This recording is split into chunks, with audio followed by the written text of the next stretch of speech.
రాజకీయాల్లో అధికారం ప్రతిపక్షం సర్వసాధారణం. అయితే రాజకీయ అవసరాలకు అనుగుణంగా నేతలు అధికార పక్షంలోకి మారుతూ ఉంటారు. అయితే ప్రస్తుతం అధికారంలో ఉన్న పార్టీ ఎన్నికల ముందు పార్టీ వీడిన నేతలను మళ్ళీ సొంత గూటికి ఆహ్వానిస్తుంది. అయితే ఎన్నికల ముందు పార్టీ వీడిన వారిని మళ్ళీ తిరిగి పార్టీలోకి ఆహ్వానించడానికి కారణం ఏంటి? Let's watch the story.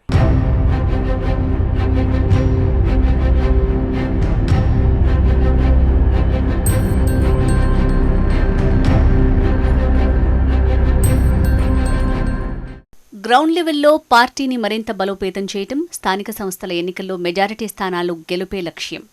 Jubilee Hills ఉప ఎన్నికలో భారీ మెజారిటీతో సీటు కైవసం చేసుకోవటం.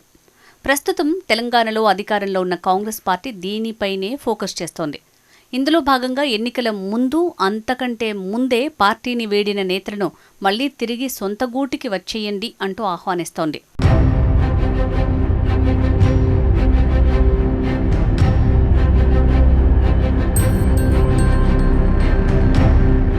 ఇందులో మాజీ మంత్రి, తెలంగాణ మొదటి పీసీసీ అధ్యక్షుడిగా పనిచేసిన బీసీ నాయకుడు పొన్నాల లక్ష్మయ్య పేరు ప్రధానంగా వినిపిస్తోంది.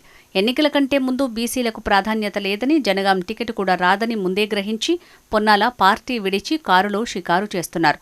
పొన్నాల లైఫ్ మొత్తం కాంగ్రెస్లోనే ఉన్నారు. ఎన్నికల కంటే ముందు మాత్రమే బీఆర్ఎస్కు వెళ్లారు.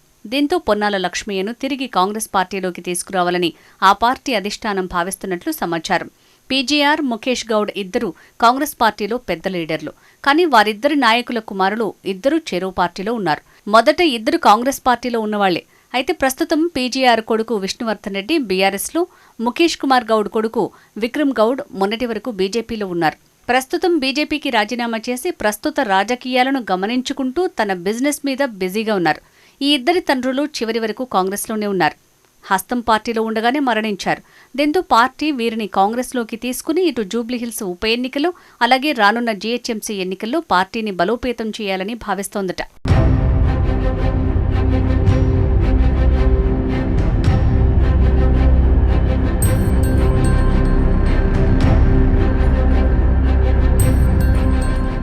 ఇక వీరితో పాటు మర్రి శశిధర్ రెడ్డి సైతం పార్టీపై అలకబూని బీజేపీ గూటికి చేరారు. శశిధర్ రెడ్డి గ్రేటర్లో మంచి పట్టున్న నాయకుడు, పైగా పార్టీలో సీనియర్ నాయకుడు కూడా. దీంతో ఆయన్ని పార్టీలోకి తిరిగి ఆహ్వానించారని కాంగ్రెస్ పెద్దలు ఆలోచన చేస్తున్నట్టు తెలుస్తోంది.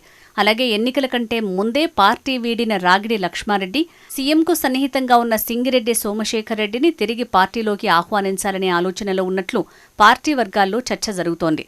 వీరితో పాటు కాంగ్రెస్ వాదినని చెప్పుకునే మాజీ ఎమ్మెల్సీ పొంగులేటి సుధాకర్ రెడ్డిని సైతం సొంత గూటికి రమ్మనే ఆలోచనలో పార్టీ ఉందట. ఇలా కాంగ్రెస్ నుంచి బీజేపీ, బీఆర్ఎస్కి వెళ్లిన వారిని తిరిగి పార్టీలోకి ఆహ్వానించారని చూస్తోందట తెలంగాణ కాంగ్రెస్ అధిష్టానం.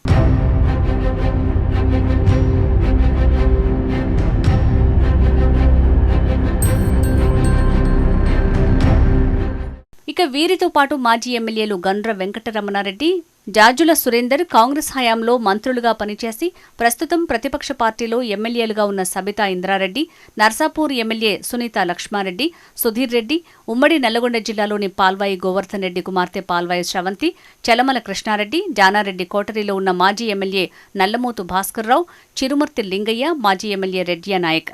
ఇలా ఎవరైతే హస్తం పార్టీ వీడి వేరే పార్టీలోకి వెళ్లారో వీరిలో ఎవరైనా ఘర్వాపసి అవ్వాలని అనుకుంటే గాంధీభవన్ తలుపులు తెరిచే ఉన్నాయనే సంకేతాలు పార్టీ ఇప్పటికే ఇచ్చేసింది. ఇదంతా కూడా రానున్న స్థానిక సంస్థల ఎన్నికలు, జీహెచ్ఎంసీ ఎన్నికలను దృష్టిలో పెట్టుకుని పార్టీ ఈ ఆపరేషన్ చేయాలని భావిస్తున్నట్టు సమాచారం.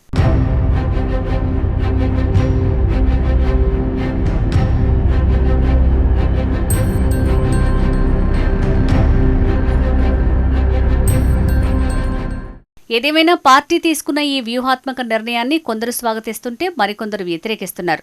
కాంగ్రెస్ ప్రతిపక్షంలో ఉన్నప్పుడు పార్టీ కాదనుకుని వెళ్లిన వారిని కాంగ్రెస్ అధికారంలోకి వచ్చాక వాళ్ళని ఎందుకు పార్టీలోకి పిలుస్తున్నారు అని నిలదీస్తున్నారు కొందరు కాంగ్రెస్ వాదులు.